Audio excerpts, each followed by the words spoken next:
días, buenas tardes. Bueno, hoy tenemos un programa muy de ciencia. Durante la temporada 1, si lo recordáis, preparando el programa sobre Siberia, descubrí que un gran científico ruso era de origen asiático.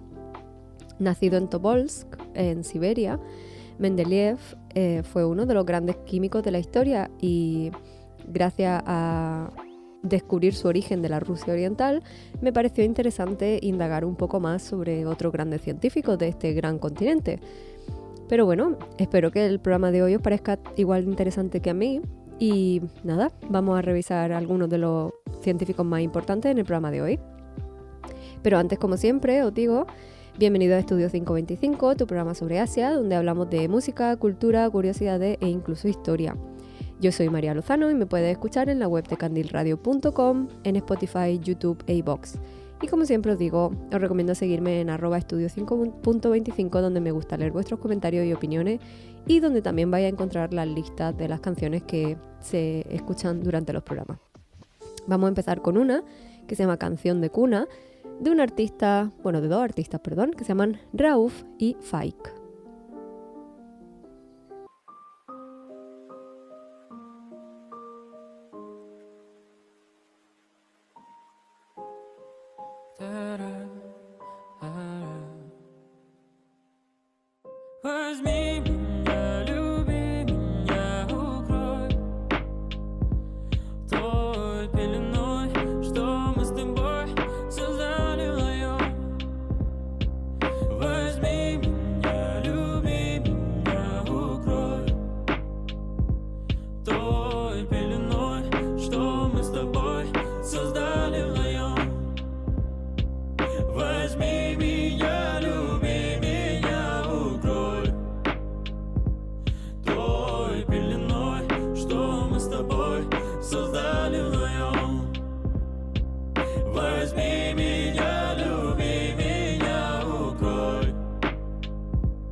Спускаемся мы вдвоем.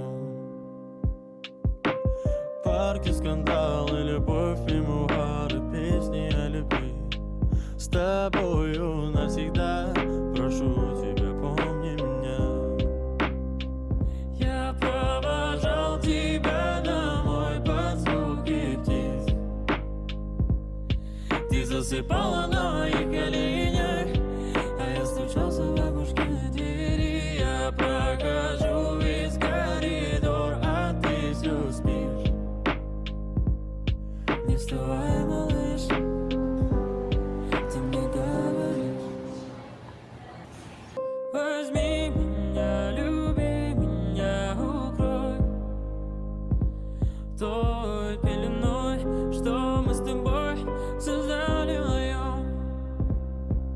Возьми меня, люби меня, укрой той пеленой, что мы с тобой создали вдвоем. Свет фонарей гуляет по улице. Смотри же мне в глаза, обо всем я тебе расскажу. Колыбельную тебе спою. Смотри же мне в глаза, и где в них доброта. Я провожал тебя домой под звуки птиц. Ты засыпала на моих коленях, а я стучался в бабушкиной двери. Я прохожу весь коридор, а ты все спишь. Не вставай, малыш, ты мне говоришь.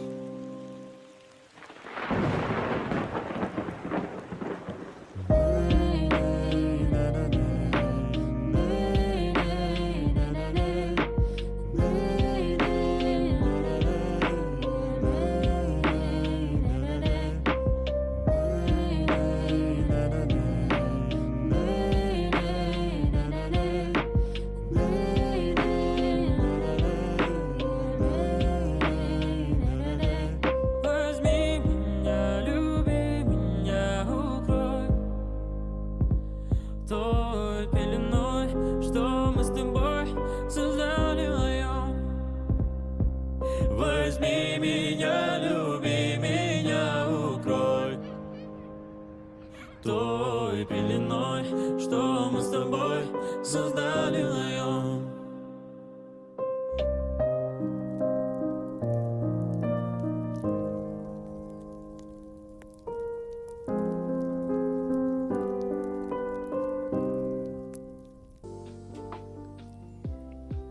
Dmitri Ivanovich Mendeleev nació el 8 de febrero de 1834 en el pueblo de Verkhnie Aremyani, cerca de Tobolsk, en Siberia. Una curiosidad que me ha parecido muy interesante es que su abuelo, Pavel Maximovich Sokolov, era un sacerdote ortodoxo ruso de la región de Tver. Según la tradición de los sacerdotes en esa época, los hijos de Pavel recibieron nuevo nombre familiar, un nuevo apellido, mientras asistían al seminario teológico, y el padre de Dmitri, de nuestro Mendeleev, recibió el apellido Mendeleev en honor al nombre de un terrateniente local. Nuestro Mendeleev era el más joven de 17 hermanos, de los cuales solo 14 sobrevivieron para ser bautizados, según unos escritos del mismo hermano de Mendeleev, lo que significa que los demás murieron poco después de su nacimiento. A la edad de 13 años, después del fallecimiento de su padre y la destrucción de la fábrica de su madre por un incendio, Mendeleev asistió al instituto en Tobolsk. En 1849, su madre se lo llevó a través de Rusia desde Siberia hasta Moscú con el objetivo de que se inscribiera en la Universidad de Moscú. La Universidad de Moscú no lo aceptó, así que madre e hijo continuaron hasta San Petersburgo, el alma mater del padre. La familia Mendeleev, ahora pobre, se trasladó a San Petersburgo, donde ingresó en el Instituto Pedagógico Principal de 1850. Después de graduarse, contrajo tuberculosis, lo que le obligó a mudarse a la península de Crimea, en la costa norte del Mar Negro, en 1855. Mientras estaba allí, se convirtió en maestro de ciencia de primero del Instituto de Simferopol. En 1857 regresó a San Petersburgo con la salud completamente restaurada. Entre 1859 y 1861 trabajó en la capilaridad de los líquidos y el funcionamiento del estetoscopio de Heidelberg. Más tarde, en 1861, publicó un libro de texto titulado Química Orgánica. Este le valió el premio Demidov de la Academia de Ciencias de San Petersburgo. El 4 de abril de 1862 se comprometió con Feodna Nikitichna Lecheva y se casaron el 27 de abril de ese mismo año en la iglesia del Instituto de Ingeniería Nikolaev en San Petersburgo, que era donde él enseñaba. Mendeleev se convirtió más tarde en profesor en el Instituto Tecnológico de esa misma ciudad y luego en la Universidad Estatal entre 1864 y 1865. En 1865 se doctoró en ciencias por su disertación sobre las combinaciones de agua y alcohol. En 1867 obtuvo la titularidad en la Universidad de San Petersburgo y comenzó a enseñar química inorgánica mientras sucedía a Voskrensensky en este puesto. En 1871 ya había conseguido que San Petersburgo se transformara en el centro de investigación química reconocido internacionalmente. En 1863 se conocían 56 elementos y se descubría un nuevo elemento a un ritmo aproximado de 1 por año. Otros científicos ya habían identificado la periodicidad de los elementos. Por ejemplo, John Newlands describió la ley de octava, señalando su periodicidad según el peso atómico relativo en 1864 y lo publicó en 1865. Su propuesta identificó el potencial de nuevos elementos como el germanio. El concepto fue criticado y su innovación no fue muy reconocida por la Sociedad de Químicos hasta 1887. Otra persona que propuso una tabla periódica fue Lothar Meyer, quien publicó un artículo en 1864 en el que describía 28 elementos clasificados por su valencia, pero sin predecir ninguna aparición de nuevo elemento. Después de convertirse en profesor, en 1867, Mendeleev escribió Principios de Química, que se convirtió en el libro de texto definitivo de su época. Se publicó en 2 volúmenes entre 1868 y 1870, y Mendeleev lo escribió mientras preparaba un libro de texto para su curso.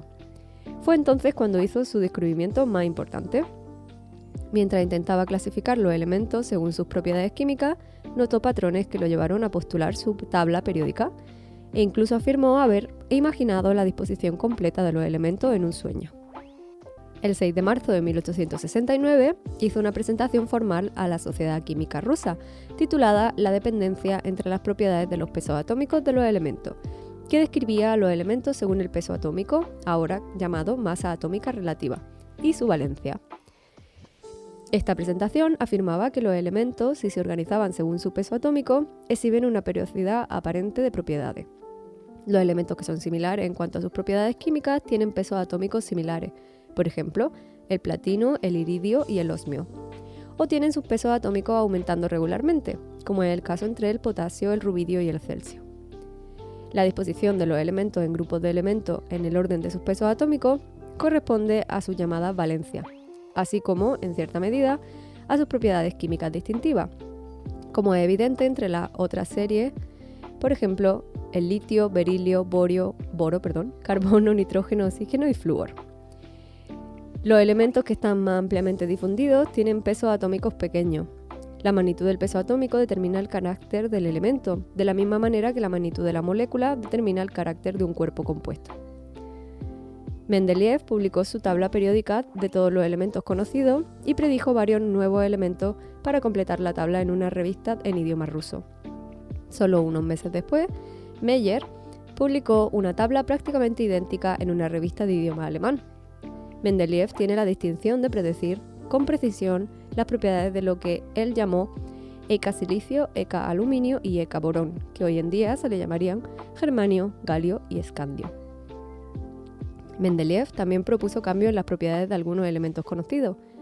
Antes de su trabajo, se suponía que el uranio tenía valencia 3, pero peso atómico alrededor de 120. Mendeleev se dio cuenta de que estos valores no encajaban en su tabla periódica y duplicó ambos a valencia 6 y peso atómico de 240, que está más cerca del valor moderno de 238.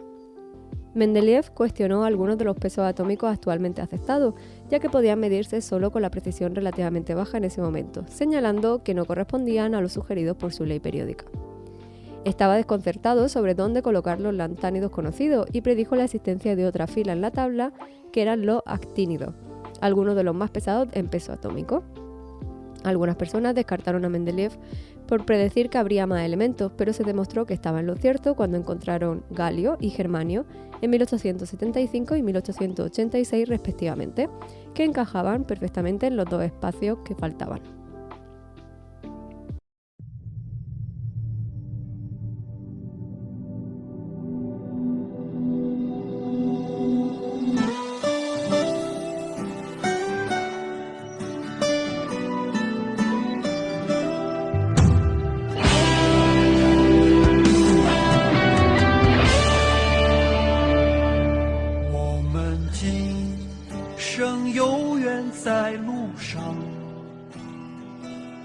只要我们彼此永不忘，朋友啊，让我们一起牢牢铭记呀，别在乎那一些又何伤。朋友啊，让我们一起牢牢铭记，别在乎那一些又何伤。我们今生注定是沧桑，哭着来，要笑着走过呀。朋友啊，让我们一起牢牢铭记呀，我们今生兄弟情一场。朋友啊，让我们一起牢牢铭记呀，我们今生兄弟情一场。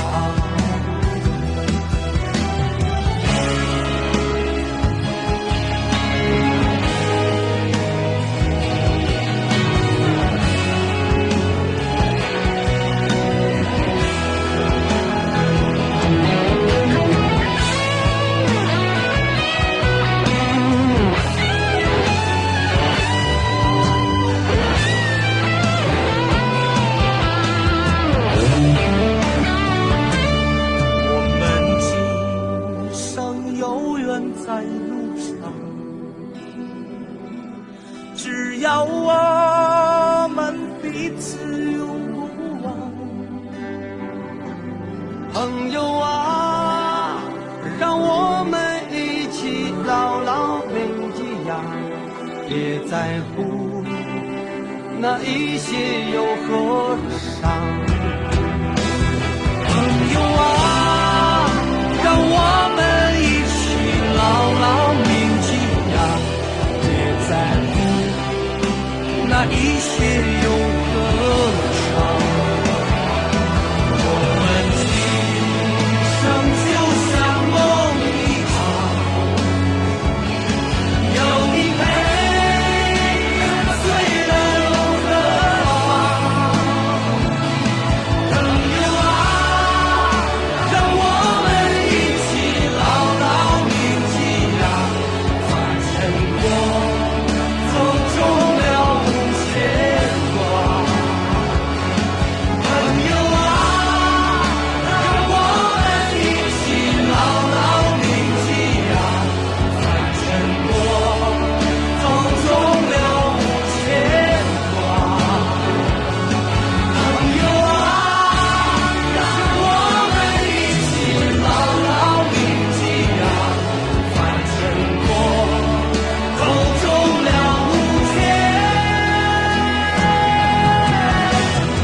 Tenemos ahora unos cuantos científicos chinos que de una manera u otra aportaron conocimiento a la humanidad. Empezamos con Zhang Hen, que fue un científico chino que vivió durante la dinastía Han y fue ingeniero y meteorólogo, geólogo, filósofo, matemático, astrónomo y escritor consumado. Zhang inventó el primer sismómetro, una máquina que mide la fuerza de los terremotos. La inventó en 1132 d.C. y consistía en una urna o jarrón de bronce en cuyas paredes había 8 cabezas de dragón, cada una con una bola que, impulsada por un complejo sistema de palanca y péndulo, caía sobre la boca de un sapo si se producía un temblor.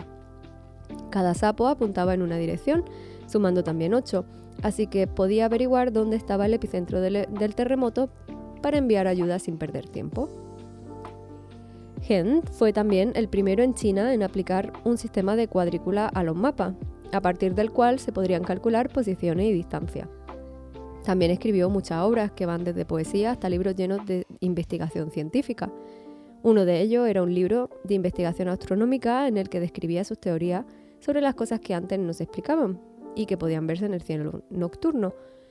Por ejemplo, planteaba que la luna estaba iluminada por la luz del sol y que no producía su propia luz, lo cual para la época era bastante innovador. También proponía que la luna podía ser eclipsada por la sombra de la Tierra y describía cómo funcionaban los eclipses. Una curiosidad es que la zangenita, un mineral dorado compuesto fundamentalmente por cobre, zinc y hierro, algunas trazas de cromo y aluminio, tiene su nombre gracias a este científico.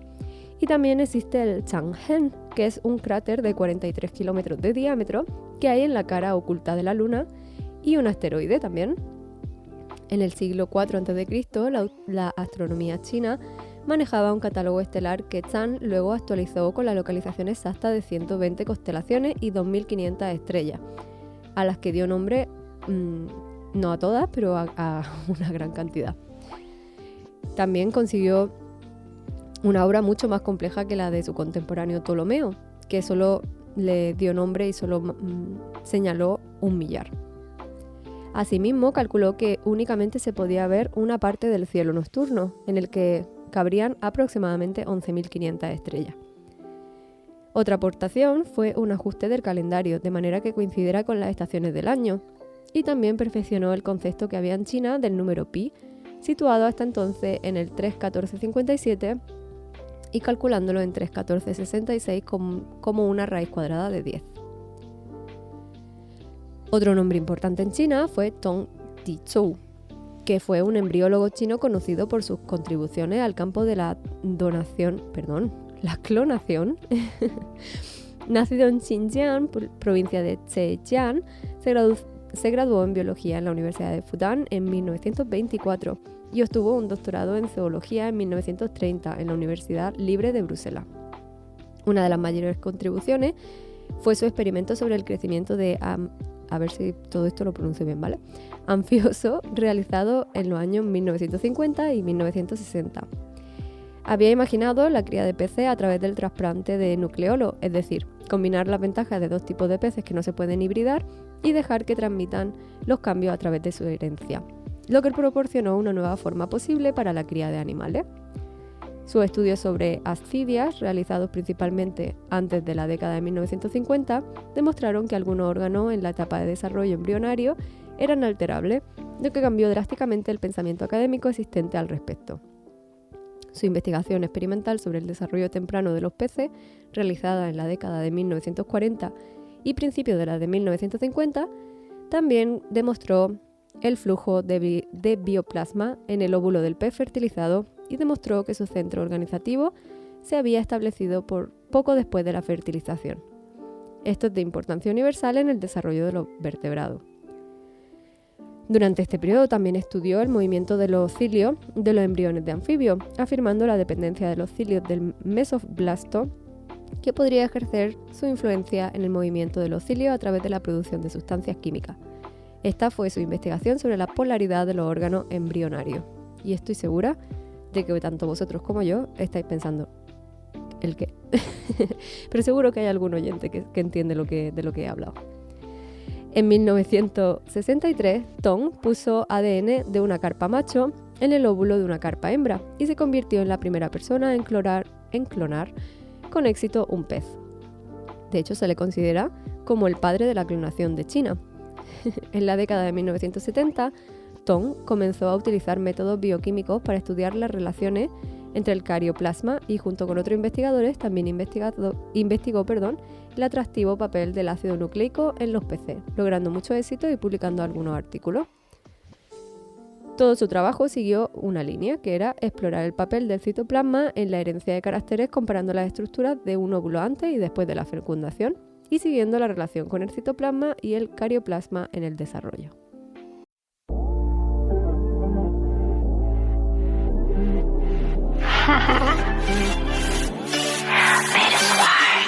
镜子里的那个我，不被限制的轮廓，别小看可久的我。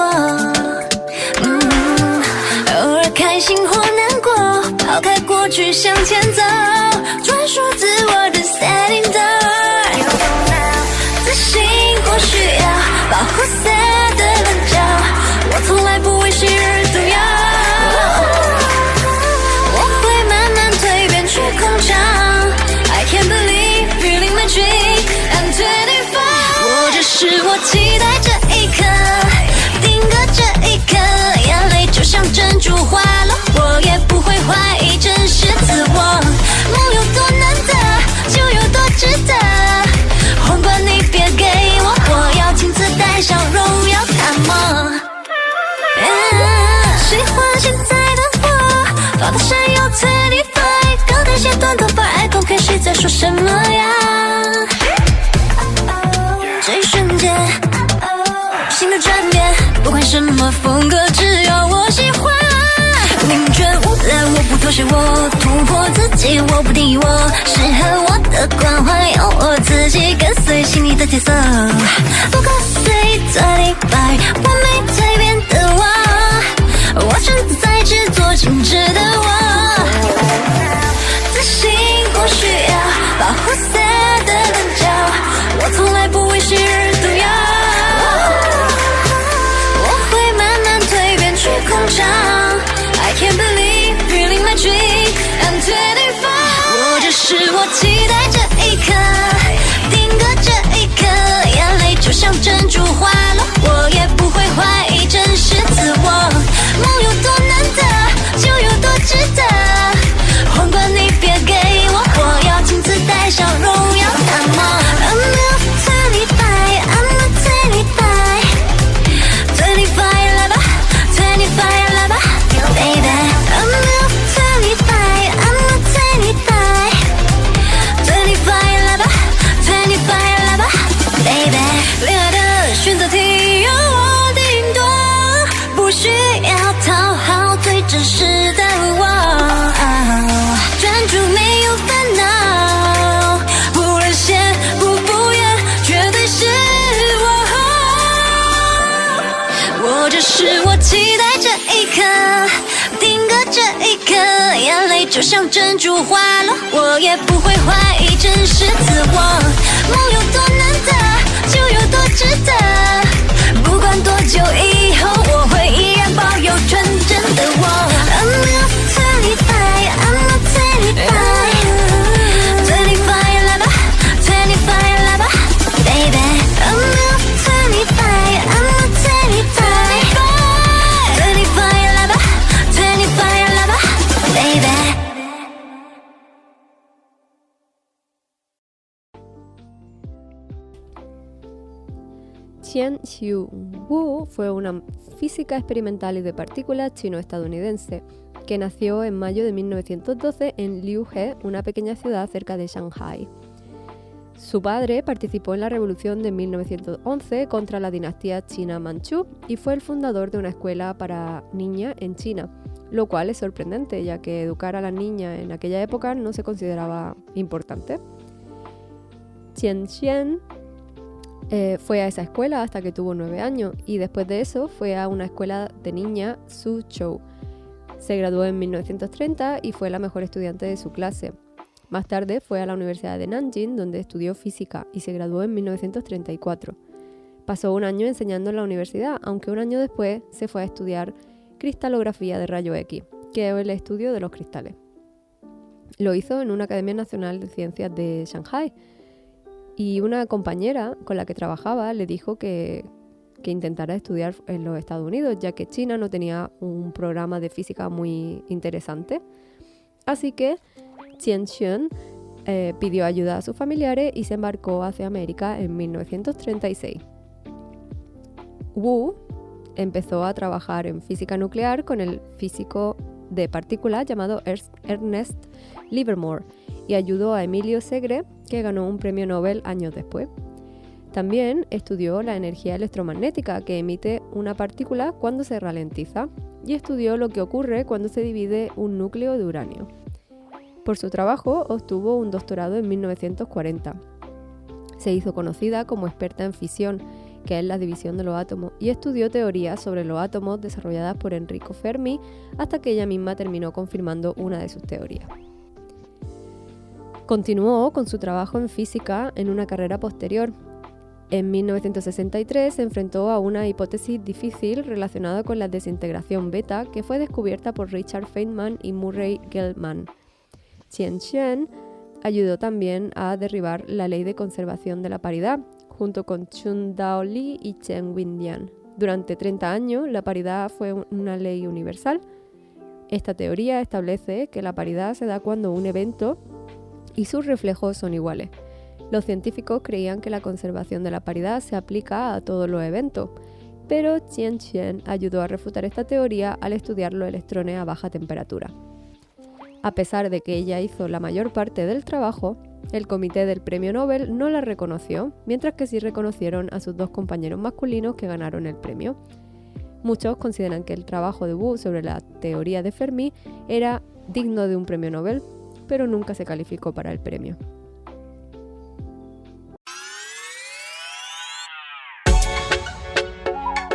Why this Colaveri? Adi.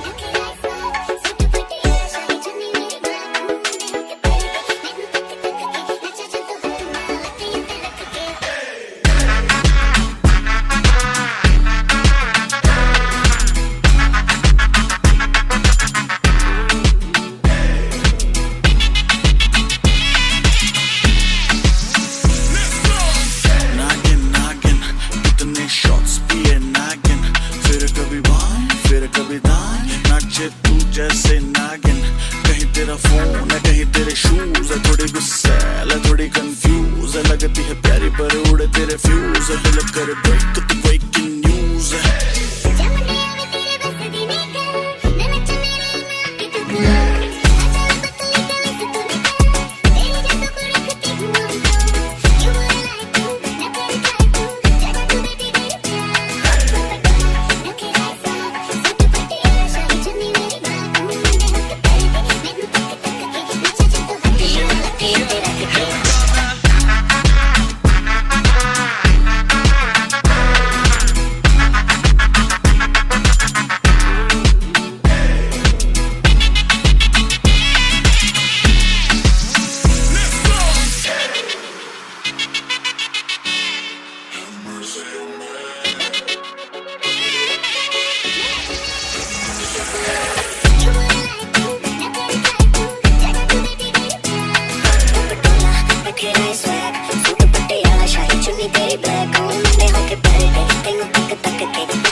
La lista de científicos famosos en Asia es interminable, así que quiero hablar de algunos que han hecho un gran trabajo y que provienen de la India.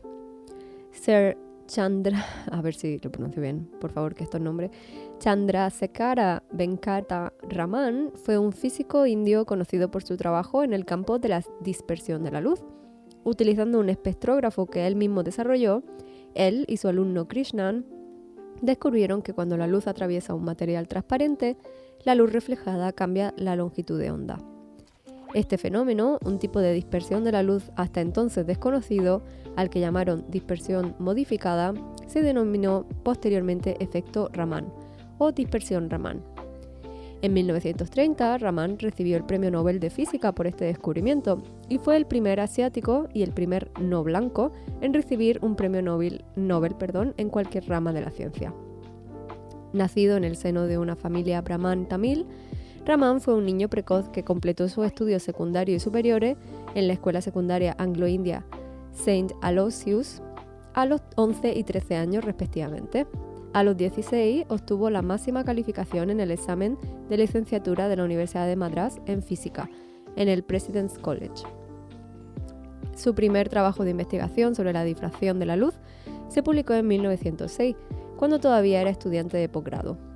Al año siguiente estudió un máster y a los 19 años se incorporó al Servicio de Finanzas de la India en Calcuta como contador general adjunto. Allí conoció la Asociación India para el Cultivo de la Ciencia, el primer instituto de investigación de la India, que le permitió llevar a cabo investigaciones independientes y donde realizó sus principales contribuciones en acústica y óptica. El efecto Raman se descubrió el 28 de febrero de 1928. El día se celebra anualmente por el gobierno de la India como el Día Nacional de la Ciencia. El siguiente científico es Srinivasa Ramanujan Iyengar, que fue un matemático indio. A menudo considerado como uno de los más grandes matemáticos de todos los tiempos, aunque casi no tenía formación formal en matemáticas puras. Hizo contribuciones sustanciales al análisis matemático, la teoría de los números, la serie infinita y las fracciones continuas, incluidas las soluciones a problemas matemáticos que entonces se consideraban irresolubles.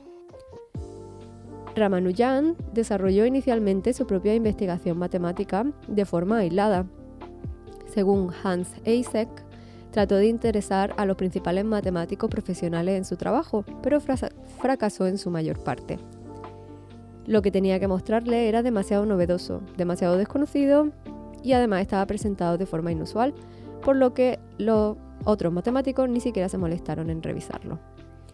En busca de matemáticos que pudieran comprender mejor su trabajo, en 1913 comenzó una correspondencia por correo con el matemático inglés G.H. Hardy en la Universidad de Cambridge, Inglaterra. Reconociendo el trabajo de Ramanujan como extraordinario, Hardy organizó su viaje a Cambridge y comentó que Ramanujan había producido nuevos teoremas innovadores, incluidos algunos resultados recientemente probados, pero muy avanzados. Durante su corta vida, Ramanujan recopiló de forma independiente casi 3.900 resultados, en su mayoría identidades y ecuaciones. Muchos eran completamente novedosos. Sus resultados originales y muy poco convencionales, como el primo de Ramanujan, la función z de no sé pronunciar ya, Ramanujan, las fórmulas de partición y las funciones z simuladas. Todas estas han abierto áreas de trabajo completamente nuevas e inspirado todavía más investigaciones. De sus miles de resultados, la mayoría han resultado correctos, y de ahí, por ejemplo, ha salido también el Ramanujan Journal, una revista científica que se estableció para publicar trabajo en todas las áreas de las matemáticas influenciadas por este hombre y sus cuadernos, que contienen resúmenes de los resultados publicados e inéditos. Estos han sido analizados y estudiados durante décadas desde su muerte como fuente de nuevas ideas matemáticas. En 2012, los investigadores seguían descubriendo que los simples comentarios en los escritos sobre propiedades simples y resultados similares para ciertos hallazgos eran en sí mismos resultados profundos y sutiles de la teoría de números que permanecieron insospechados hasta casi un siglo después de su muerte. En 1919, su mala salud obligó a Ramanujan a regresar a la India, donde murió un año después a la edad de 32 años. Sus últimas cartas a Hardy, escritas en enero de 1920, muestran que todavía seguía produciendo nuevas ideas y teoremas matemáticos. Su cuaderno perdido, que contenía descubrimientos del último año de su vida, causó gran entusiasmo entre los matemáticos cuando fue descubierto en 1976. El siguiente es Satyendra Nath Bose, que fue un físico teórico y matemático indio más conocido por su trabajo en mecánica cuántica a principios de la década de 1920. En el desarrollo de las bases para la estadística de Bose-Einstein y la teoría del condensado de Bose-Einstein fue el precursor. Miembro de la Royal Society, recibió el premio civil más importante de la India, el Padma Vibhushan, por parte del gobierno de la India en 1954. La clase de partículas que obedecen a la estadística de Bose, los bosones, recibieron su nombre a manos de Paul Dirac. Era un polímata y tenía una amplia gama de intereses en campos variados, entre ellos la física, las matemáticas, la química, la biología, la mineralogía, la filosofía, la arte, la literatura y la música. Y también trabajó en muchos comités de investigación y de desarrollo en la India después de la independencia del país.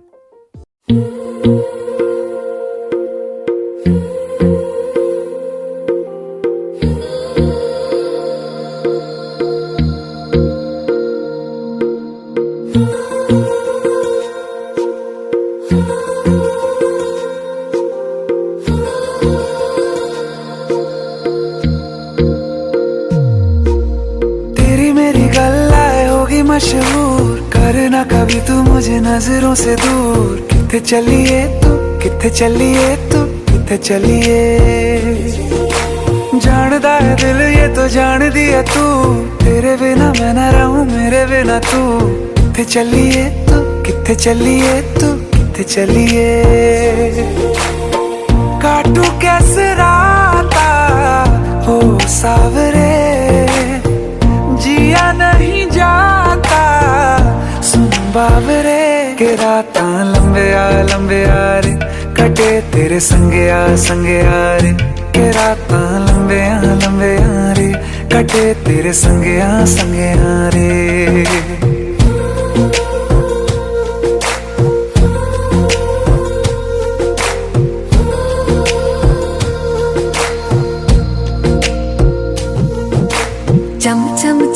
ਅੰਬਰਾਂ ਦੇ ਤਾਰੇ ਕਹਿੰਦੇ ਨੇ ਸਜਣਾ ਤੂੰ ਹੀ ਚੰਨ ਮੇਰੇ ਇਸ ਦਿਲ ਦਾ ਮਨ ਲੈਵੇ ਸਜਣਾ ਤੇਰੇ ਬਿਨਾ ਮੇਰਾ ਹੋਵੇ ਨਾ ਗੁਜ਼ਾਰਾ ਛੱਡ ਕੇ ਨਾ ਜਾਵੀਂ ਮੈਨੂੰ तू ही है सहारा काटू कैसे राता हो सावरे जिया नहीं जाता सुन बावरे के राता लंबे रे कटे तेरे संगया रे के राता लंबे रे कटे तेरे संगया रे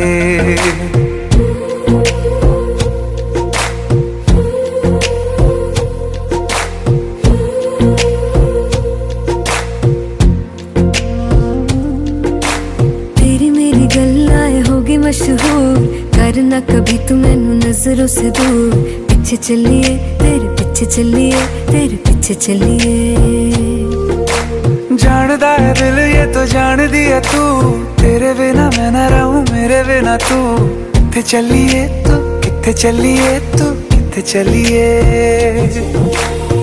काटू कैसे राता हो सावरे जिया नहीं जाता सुन बावरे के राता लंबे रे कटे तेरे संगया रे के राता लंबे रे कटे तेरे संगया रे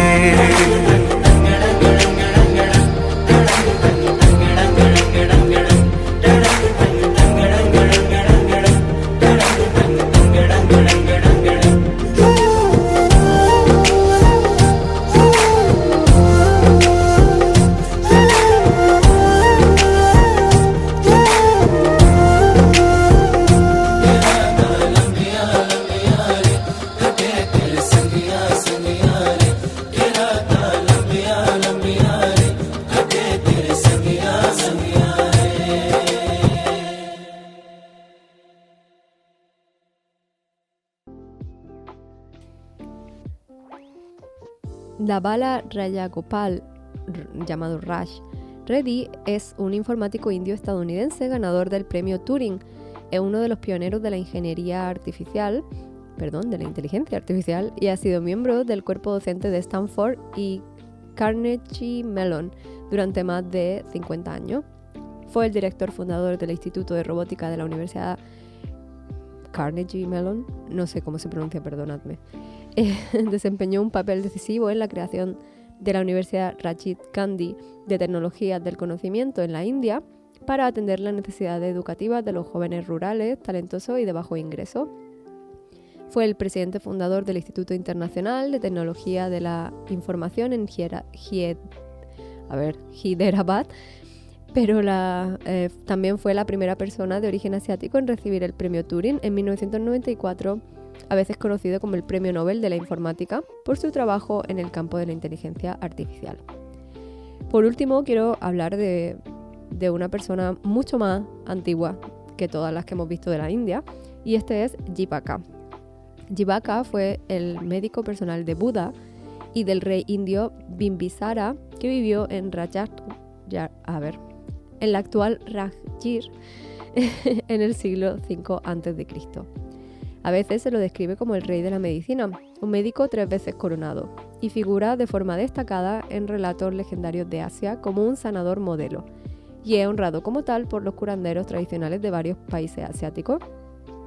Se pueden encontrar relatos sobre Jivaka en textos budistas tempranos en muchas tradiciones textuales, como las tradiciones Pali o Mula Sarvastivada, así como en discursos budistas posteriores y textos devocionales Abhadana. Las tradiciones textuales coinciden en que Jivaka nació como hijo abandonado de una cortesana, pero no se sabe quiénes eran exactamente sus padres. En cualquier caso, fue encontrado y criado por personas de la corte real del rey Bimbisara. Cuando creció, decidió viajar a Taxila para aprender medicina tradicional de un maestro muy respaldado. Resultó ser un estudiante prometedor y después de 7 años comenzó su profesión de sanador en Rajgir. Sus hazañas médicas le valieron una reputación y rápidamente fue designado médico personal del rey Bimbisara y del Buda. En los textos se representa a Jivaka realizando procedimientos médicos complicados, incluidos aquellos que se podrían interpretar como cirugía cerebral. Los académicos debaten hasta qué punto estas representaciones tienen valor histórico. De todos modos, Jivaka es venerado a lo largo de la historia asiática por los budistas y en cierta medida por los curanderos fuera del budismo también, como un médico modelo y un santo. Se le atribuyen varios textos y procedimientos médicos medievales en la India y en China. Hasta el día de hoy es venerado por los indios y los tailandeses como patrón de la medicina tradicional y tiene un papel central en todas las ceremonias que involucran la medicina tradicional tailandesa. Además, la personalidad legendaria de Jivaka ha tenido un papel importante en ayudar a hacer proselitismo y legitimar el budismo también. Y bueno, con esto hemos llegado al final del programa. Pero si os ha parecido interesante, no dudéis en hacérmelo saber en Instagram o en comentarios en YouTube o iVoox. Y también así sabré si estáis interesados en que haga segundas partes de otros programas también. Os dejo escuchando una canción que se llama La Dida de la artista Mira. Y nos volvemos a escuchar el miércoles a las 8 de la tarde en Candil Radio y una hora más tarde en YouTube, Spotify e iVoox. Os deseo una buena semana. Chao, chao. Could you be the rain that's falling on me?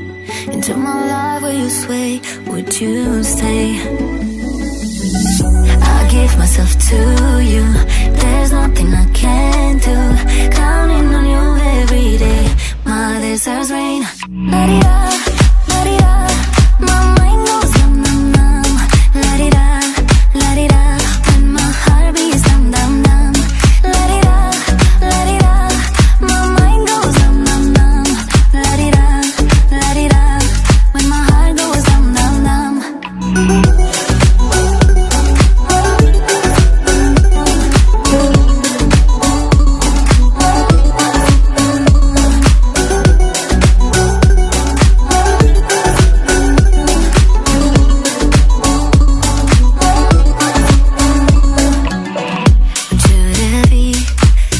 Shines in the dark. I can feel in my heart, Oh, my love goes deep like the ocean. Put my body in motion, I give myself to you. There's nothing I can't do. Counting on you every day. My deserts rain. La-di-da, la-di-da. My mind goes numb, numb, numb. La-di-da, la-di-da. When my heart beats dum, dum, dum. La-di-da, la-di-da. My mind goes numb, numb, numb. La-di-da, la-di-da. When my heart goes dum, dum, dum.